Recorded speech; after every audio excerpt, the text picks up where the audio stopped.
नमस्कार. मी महेश दगडू पांढरे, प्रभाग क्रमांक 16 यामधील नागरिक आहे. अयोध्याताई आंधळे यांचा प्रचार पदयात्रेचा आजचा शेवटचा दिवस होता. सर्व जनतेने आज बघितले की पदयात्रा कोणत्या पद्धतीने झाली.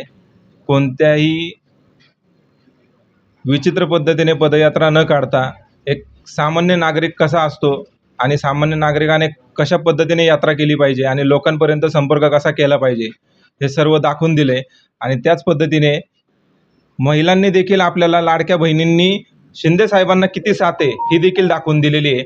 आज सणासुदीचं, आज संक्रांतीचा सण असताना देखील सगळ्या महिला भगिनी रस्त्यावरती उतरून शिंदे साहेबांसाठी, अयोध्याताईंसाठी सर्वजणी प्रचार करत होत्या.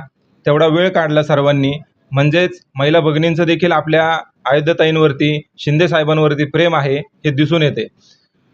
अयोध्याताईंच्या कामाबद्दल बोलायला गेलं तर अयोध्याताईंनी आजपर्यंत बचत गटाची कामं भरपूर केलेली आहेत. त्या बचत गटांमार्फतच विधवा महिलांसाठी देखील प्रत्येक वेळी निधी आणण्यासाठी त्या झटलेल्या आहेत. त्यांना सहाय्य केलेले आहे, रोजगार निर्मिती करून दिलेल्या आहे. ह्या सगळ्या गोष्टी त्यांनी केलेल्या आहेत. आज विचार करा, एखादी व्यक्ती पद नसताना एवढ्या सगळ्या गोष्टी करू शकते, तर पद असल्यानंतर काय काय करू शकते आणि सर्वांना किती सपोर्ट करू शकते, तसंच प्रभागाचा आपल्या किती विकास करू शकते, हा सर्वांनी विचार करावा आणि अयोध्याताईंना मोठ्या मताधिक्यांनी विजयी करावं, हीच सर्वांना नम्र विनंती.